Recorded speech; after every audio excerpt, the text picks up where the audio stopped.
One of the most important skills that anyone acquire today, a skill that is needed by more than 100 million Americans, is the ability to drive a car safely.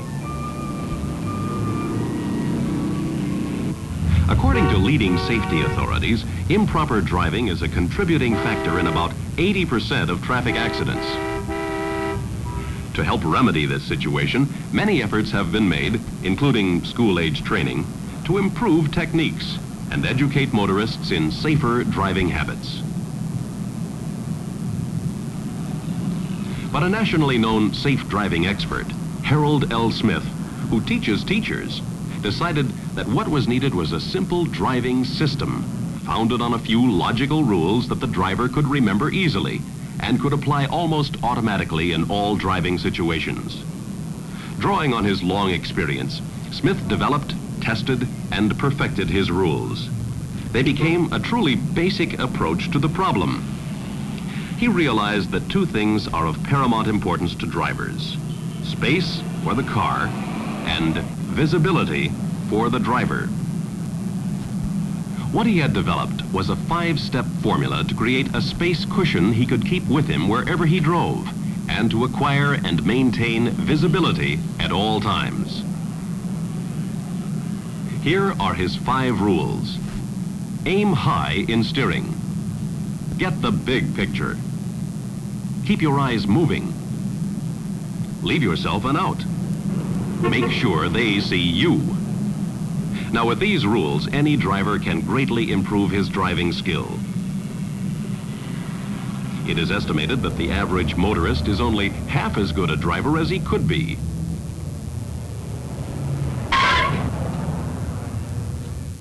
In Harold Smith's view, a good driver should be able to drive streets and highways for 5 to 10 years without once getting trapped in a situation where he has to swerve or skid his tires on dry pavement to avoid an accident. To take up the rules one at a time, the first is aim high in steering.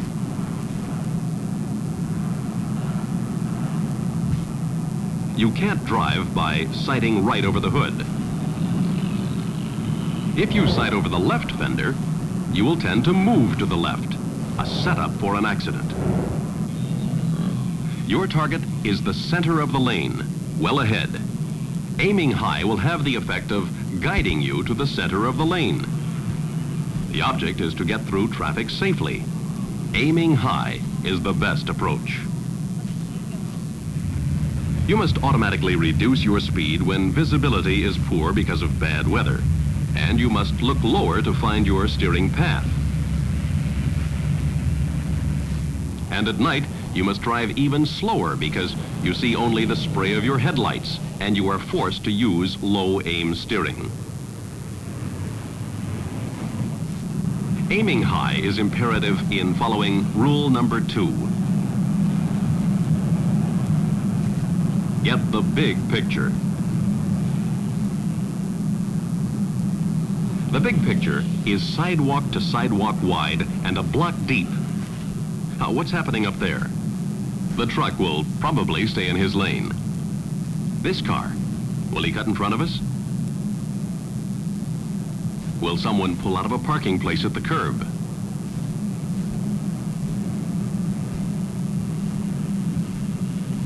The red car wants to move into our traffic flow. We're all clear on the right. No hazards over there.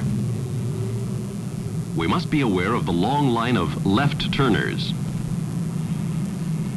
Our big picture seeing keeps us informed and safe. But you can't have visibility if you haven't a clear view ahead.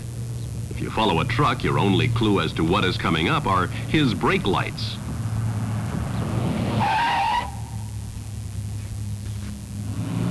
When you find yourself back of a big truck, drop back safely. If he's going slowly enough so you can pass, check your mirrors and get around him.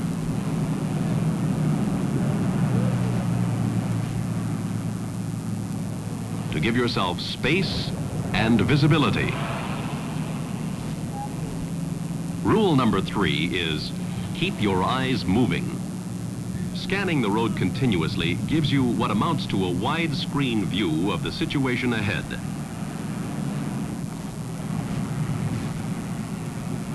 But you must also know what is back of you.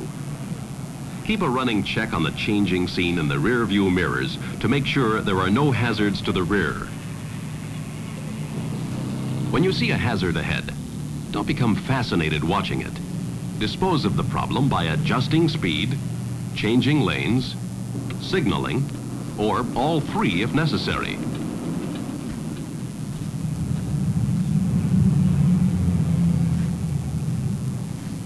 These three seeing habits of the Smith system are keys to getting and keeping space and visibility. As you drive along, it must be automatic for you to know where to go if someone else does something unexpected. Leave yourself an out. Your space cushion should travel with you wherever you go.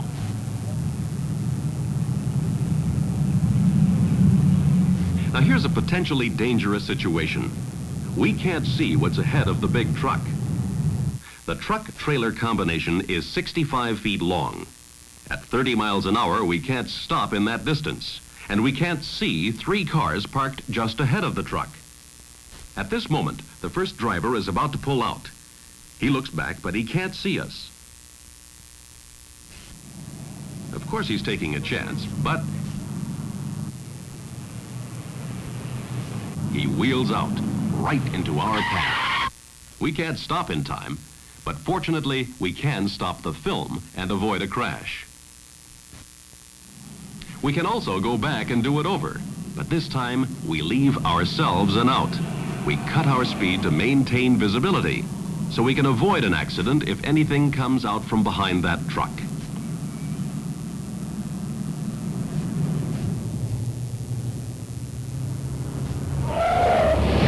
Both drivers were going too fast because neither could see the other until it was almost too late. Most collisions result from mistakes by drivers. Leave yourself an out and reduce your chances of having an accident. Rule number 5 is this: make sure they see you. How can you be sure other drivers and pedestrians see you? The horn, lights, even in daylight, and eye contact are your communication tools on the road. Use them positively. This way, the other person knows you are there and has a good idea of your intentions. Make sure they see you. For example, down a line of parked cars, the vacant steering wheels indicate cars that will stay put. But here's one with somebody behind the wheel. What's he going to do? A tap on the horn will tell him you are there. Sometimes drivers don't check traffic to the rear. We sound the horn lightly, and we get eye-to-eye contact. Harold Smith says the horn is too often used simply to express alarm or deliver an angry blast. Eye contact is your best indication that the other person will act in a reasonably predictable way.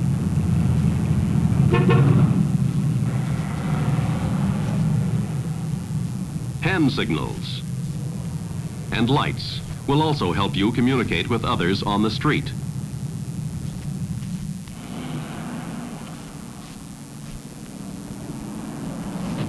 But perhaps the best way to observe how this 5-point program can be put into action is to ride with Harold Smith himself and listen to his comments as he drives.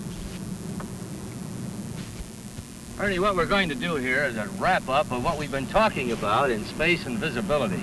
These are the two basic ingredients for all automobile operations on any given trip, from point A to point B. I'm going to attempt to demonstrate for you what it looks like to plant this vehicle voluntarily into the traffic stream with lots of space and lots of visibility around my vehicle most of the time. I'll be talking and telling you what I'm doing and where I'm looking and why I'm doing what I'm doing with the vehicle at any given moment.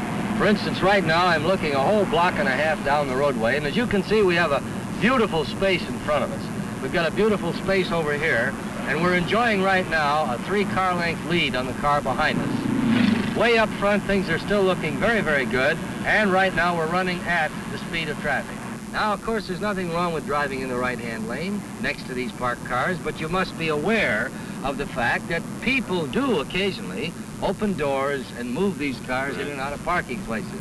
So when you're driving in the right-hand lane, you have to be aware of these people. We scan the steering wheels of these parked cars looking for people. I gave this lad a friendly tap of the horn. He looked up and smiled.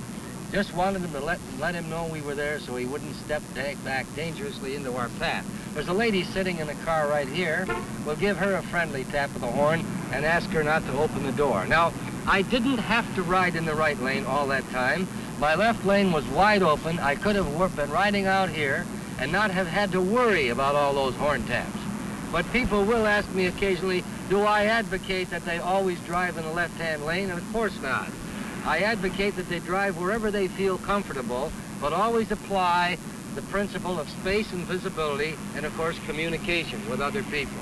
In the background up here, now becoming the foreground, we have a stale green light. We are approaching now and just past the point of no return. You mean by a stale light that's been on for a while? It's been green Right. for some time. A stale green light is a green light that was green when I first saw it. So I must assume that it could go against me at any time. It's a defensive outlook. Right. Fellow up here is trolling for a parking place, or he's trolling for some address, not paying too much attention to his driving. Gave him a friendly tap of the horn just to let him know we're about to move into his blind spot. Moving along at the speed of traffic. Got a beautiful space up front, got a red light in the background. Driver at right angles is looking at us. That's the eye contact we refer to, and all is clear all around us. We have a bad situation up front because that big billboard, and that billboard, I mean that truck, any big vehicle, large displacement vehicle, that blocks your forward view, we refer to affectionately as a billboard. And you can't see through them, around them, under them, or over them. So they usually are hiding something that you have to slow down to see. Have to stop for this one, that's quite obvious. Now, after this vehicle up ahead starts to move, I'm going to sit here with my foot on the brake and mentally count to 3 before we put this vehicle in motion. The object here is to get an immediate, instant space cushion so that I can take my eyes off this fellow and look way up the block. The only way that you can consistently get a big picture. Keep your eyes running 8 to 12 seconds. That's a block down the roadway. Leading your vehicle at 30 miles an hour is to be a minimum 6 car lengths away from the nearest vehicle in front.